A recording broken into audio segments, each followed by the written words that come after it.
Hey everybody, Carolina Tony coming to you today from Sullivans Island, South Carolina, just across the bridge from Charleston. Today we're at Fort Moultrie.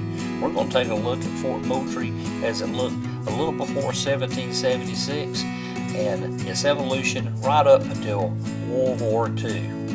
But first, after this station identification.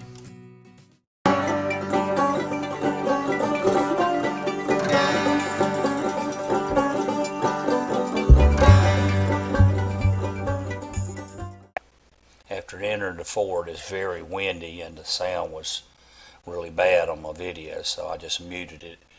But as you can see, this place is really neat. There were corridors you go down, and perhaps places where they would have stored food and arms and ammunition and stuff like that.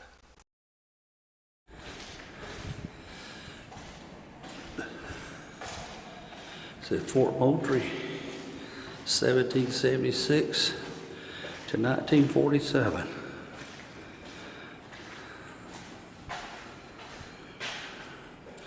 Here's a powder magazine, real heavy wooden door, very thick walls.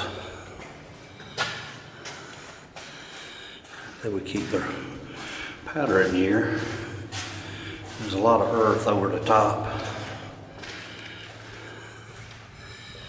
See, they're doing some restoration in here. You hear the echo. It's very cool.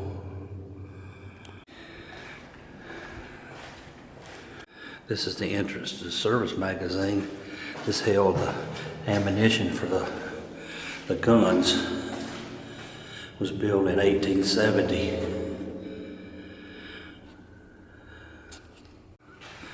We'll go up above ground, out on the yard. Okay, this here is called Battery Bingham. Here is Battery Bingham, and over there is Battery McCorkle. And these batteries held rapid fire guns that are trained out on the ocean. These things were used between 1898 and 1939 for harbor defense. So these guns here were used from the Spanish-American War until World War II began. You can see off in the distance there the ocean. This is where ships would have tried to come into the Charleston Harbor.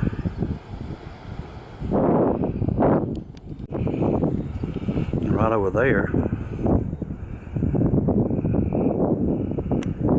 is Fort Sumter, right in the mouth of the harbor.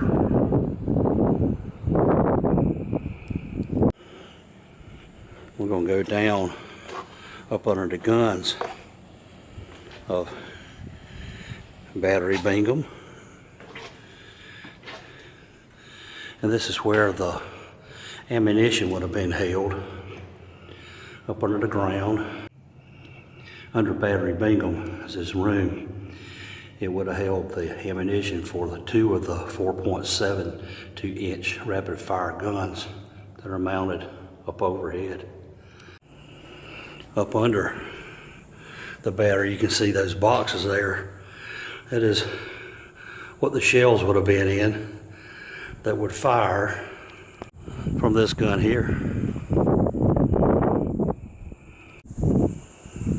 This area here of the fort gives us an idea of what Fort Moultrie would have looked like during the war between the states.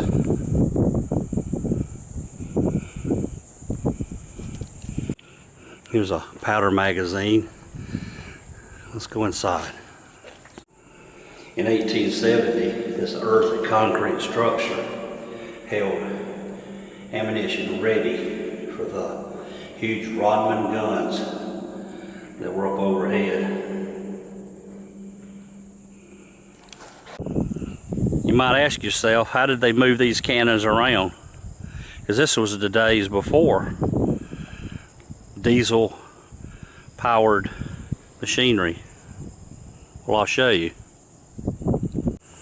They'd move the heavy cannons with machinery like this.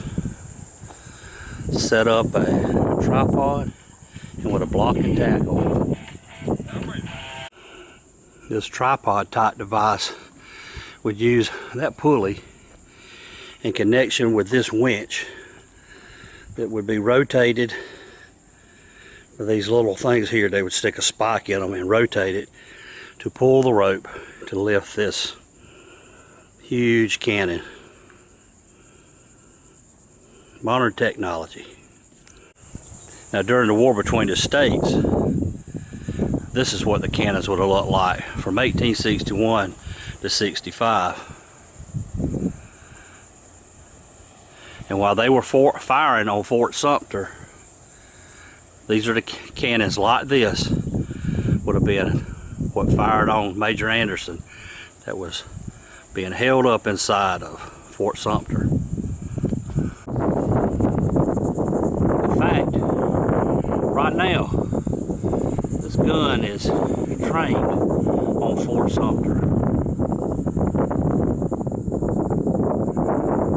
Right out there in the harbor.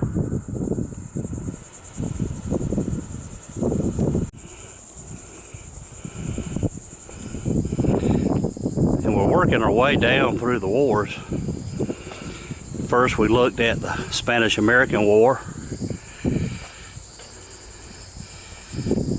And then the war between the states. Prior to the war between the states, we still need a harbor defense from 1809 to 1860. This has been called Fort Moultrie 3. And these cannons are cannons that have been used during the War of 1812. Just to give you an idea of how easy it is to slip into the Charleston Harbor, there's Fort Sumter over there in the distance. Here's a cargo ship coming into the United States from abroad, probably with color TVs and foreign automobiles. Who knows what's on that ship? Just creeping right on in. This structure here is called a traverse.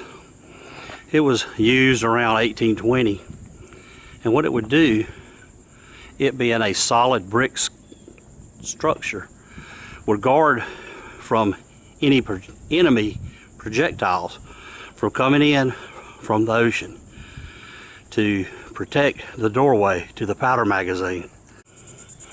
And there's the door to the powder magazine. Let's go inside.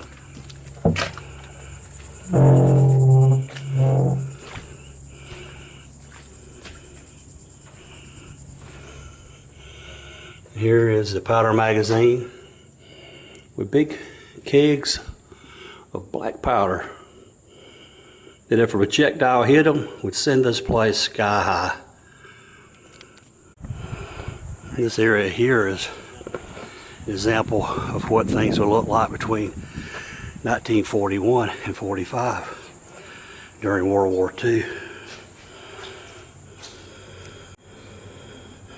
Let's go down these stairs. This is at the entrance of the command post. And we're going down deep. Already descending one flight of steps, and now we're on our second. And this would have been the World War II use of it. Oh, pretty cool. Command room. Officers would sit around drinking coffee, listening to Jack Benny on the radio.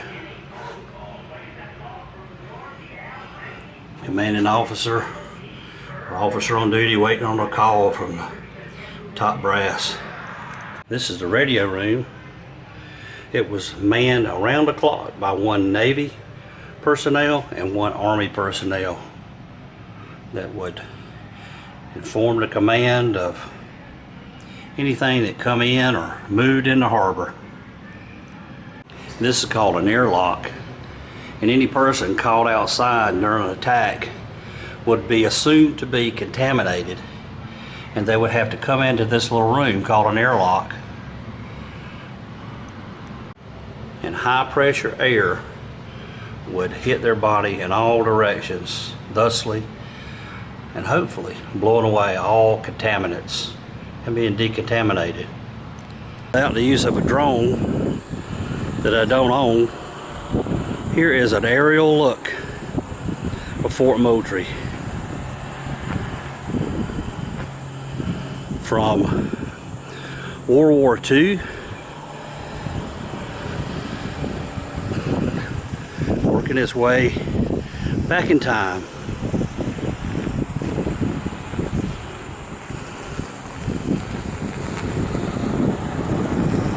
There's a signal light overlooking the harbor.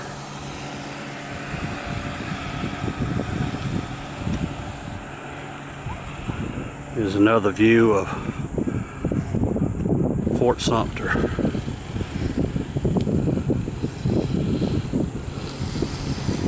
Going out into the harbor.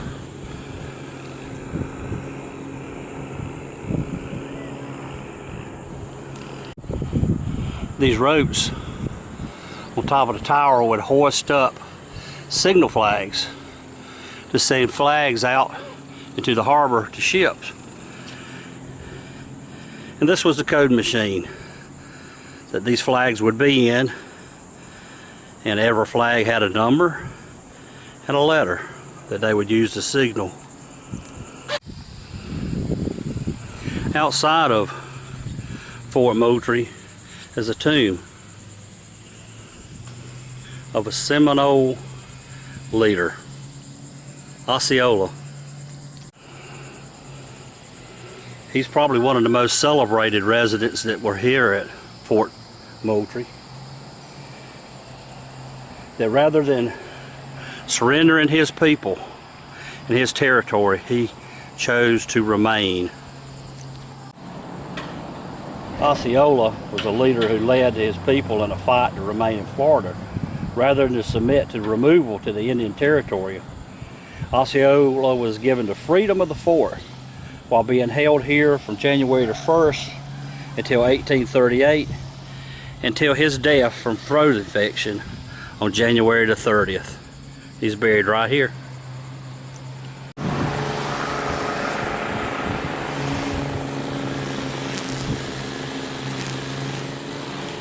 Now sure, everybody has heard that South Carolina is called a palmetto state.